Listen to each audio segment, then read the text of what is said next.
guys, welcome back to Mercedes Makes and More. My name is Mercedes and today I thought I would share with you issue 93 of the Love Sewing magazine. I think overall this is my favourite sewing magazine of the three that are available, like the three mainstream ones. They all say that they're the UK number one sewing mag. They all say that, so which one it is I don't know. But this is personally my favourite one as of right now. I've gotten, I think, two or three versions of all three copies at this point, and I think overall Love Sewing seems to be the one that I favour the most. In this episode is, as I say, issue 93, and this is the front cover. I bought this one from Tesco's, and it says on the front, complete summer wardrobe, 4 must-see sew dresses, 3 gorgeous bags, everyday joggers, easy A-line skirt, and pattern hacks. You can win up to 1,500 of sewing room storage. Treats in this episode worth £55. That's always questionable in my opinion, but we shall see. And you can get a free sewing bee book, but you do have to pay the postage, which is around £8, I believe. So this is the front cover this month.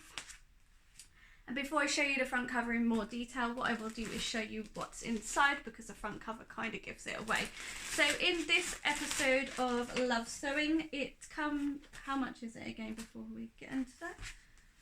Issue 93, this is £10.99 Love Sewing. I think it's the most expensive of the three magazines. So you get a thread count pattern, which I believe they must be in collaboration. I'm really not sure because I haven't collected the magazine for long enough to know. But thread count comes up a lot in Love Sewing magazines. I've brought in a few thread count patterns which came with Love Sewing, if that makes sense. And I don't know why, this pattern looked really quite nice for some holidays, and I felt like it's a pattern that I could work with. So this is a 3-in-1. Thread count seem to do like so many in one patterns.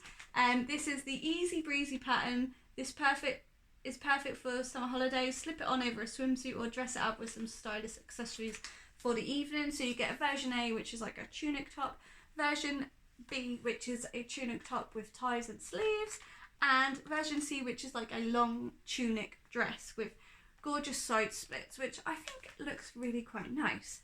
So the back drawings on here look reasonably easy. Doesn't look like there's any notions or anything. Fabric suggestions are gauze, gorget, silk, challis.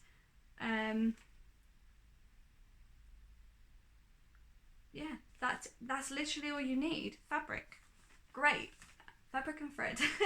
So I actually do feel like I will make, I could see myself making each version at some point in time. As I've said in previous videos, this is not a run or a race by any stretch. This is, I want to enjoy this for what it is and take my time with it, but I definitely like the look of these patterns, and for a summer vacation, which I may or may not get, I don't know, I think it would look great. And you could mess around with the fabrics because you clearly don't need any buttons or zips, so I think it's loose fitting enough to work quite nice with structured fabrics, but also it's loose fitting enough to try it with drapey fabrics or stretch knits for a thicker, more warmer version. You know, the possibilities are endless. So I'm going to play around with this pattern. I could see myself in the future making some really nice things, hopefully. So also in this episode you get the Butterwick Love Sewing in partnership with Love Sewing. This is B6727 in sizes 6 to 22. Now I think their pattern choice fabrics isn't really calling my name, but if you look at the line drawings, it actually looks like quite a nice dress. You get like a sleeveless asymmetric button down dress, or you get a short sleeved asymmetric longer button down dress. So you can get like a, I'll show you the front again now, you can get like a more knee length or just below the knee length. But the pattern fabric is just really putting me off because it's, I guess it's because it's not my style as such. But I definitely can appreciate the line drawings and what you could get out of this dress. I think for me this is probably more a difficult pattern to produce at a quicker rate. Although I said that this isn't a run by any stretch, I do feel like I would need a bit more time with this, with the buttonholes, etc. But something I could see making maybe in the future when I have a bit more practice and a bit more knowledge under my belt. So it's not something I'm going to pass on at by any means. And then we have this. This is a simple sew, 2-sleeve option, the cocoon dress. Now, I've heard some really great things about this cocoon dress. I personally didn't think this would be a style that suits me, but I've heard that a lot of people have really enjoyed this style and it has suited so many body shapes. Now, I guess we could do what this lady has done here and use a tie waist to help with the shaping of the dress. I've heard it's a great starter project for somebody as well, and you can use quite an array of fabrics. So you can use light to medium weight woven such as cotton, viscose, linen, crepe or suiting, and more stable knit such as ponte rama. You do also need some interfacing, which I do actually own at the moment, and 1.5 meters of bias binding. So the cocoon dress is a statement style that is sure to get you noticed in any crowd. Its draping shape makes it suitable for all body shapes and sizes, which, as I say, I've heard quite good things about it. And it's a versatile style that can be dressed up or down for all occasions. For a more fitted look, pair it with a narrow belt, or for a comfortable everyday style, slip it on over your favourite leggings. I'm quite interested to try this one. You also get inseam pockets, which you can tell from the line drawing, and it is a sort of V-neck shape. As I say, you can have sleeves or not. In the winter it'd be nice to have the sleeves, but because it's an on-grown sleeve, there's only 3 pattern pieces, 2 front and 1 back. So yeah, this is a beginner pattern as well, it says there. So I'm quite intrigued to see how this one works out. Ooh, sorry. Oh. Okay, so I wanted to share with you some of my favourite pages from the inside of this magazine. And there are quite a few, but I must admit the sort of pattern-free projects where you can download the templates of the patterns in this episode haven't really called my name too much, because they do include a lot of buttons.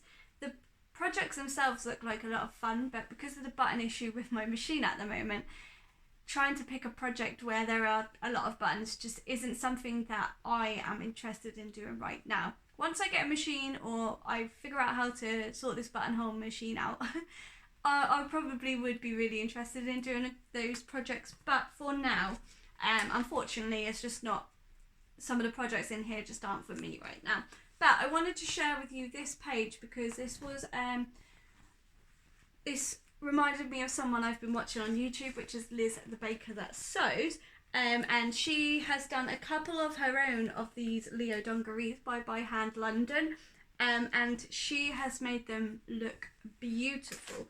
I love the drapey feel on them. I don't know if they would look great on my flat shape, but you know, until you try them out you'll never know. But you could obviously wear them with shirts like I have done today, or you could wear them with roll necks or t-shirts, or you know, it's got a really nice sort of long scooped body.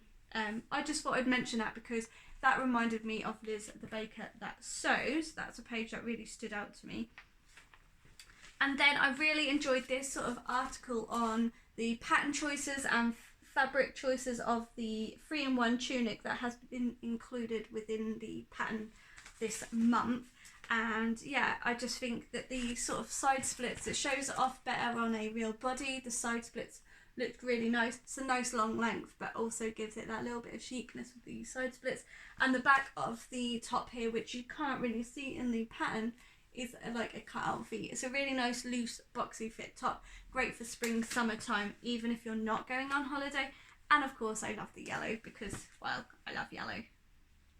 So the next page that really stood out for me is, again, something that reminds me of my favourite colour choice at the time, which is a fabric focus page, which is called Here Comes the Sun. Welcome back a little sunshine into your wardrobe with a pick of our yellow fabric. So there's 12 choices of yellow fabrics here.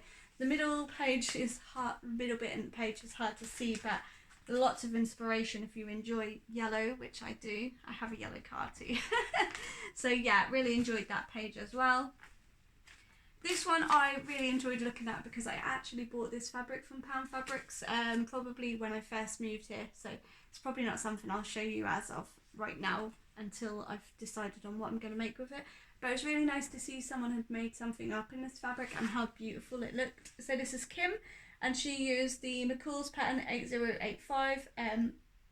She wanted this fabric, which is nice to hear. She wanted this fabric for a loungewear vibe without the loungewear feel, so I'm really glad that she enjoyed that fabric. So my next page that really inspired me this month was this one, and it's how to read your patterns. Now we're on issue 93 of the Love Sewing magazine, and it's nice to see that even 93 issues in, they still include beginner friendly help, so that if you are new to sewing and you've picked up this magazine for the first time, you're still getting that beginner feel, and you still feel like you've got a chance to try some of the projects without being overwhelmed with the difficult levels of some of the projects, say, that you would pick up in a shop and you had no idea, sort of thing. So I really liked that. And the final thing that really struck me this month, which has made me so excited for next month's episode, is this, and it is the next month's edition. And as I've mentioned in a video not too long ago, I love that we're getting a Vogue pattern, which is a swimwear pattern, and you can see, I don't know if you can, I hope you can, I really hope you can, but it is swimwear shorts, which I'm so happy about. This is 1960s swimwear set and beach cover up, and I can't wait to sew it. And it's got some tips for sewing swimwear, it's got embroidery, summer ideas, that palm tree embroidery looks so cute. As I say, I'm not a big embroiderer, but I might be inclined to want to try that little embroidery thing. So like I said, it's never going to be never, sort of thing. This is on sale on 13th of May, so I'm so excited to go and grab one of those from the shop and see what else is in the magazine that will take my fancy. I really hope that you enjoyed this insight look into issue 93 of the Love Sewing magazine, and let me know if there's any projects in there that have taken your fancy this month and what you're going to be making. I really would love to hear what fabrics you've got on your mind at the moment, because it's kind of sunny and it's kind of giving me those yellow vibes, which obviously is why I'm wearing this yellow top. So yeah, thanks for watching, and I'll see you all in the next one. Bye!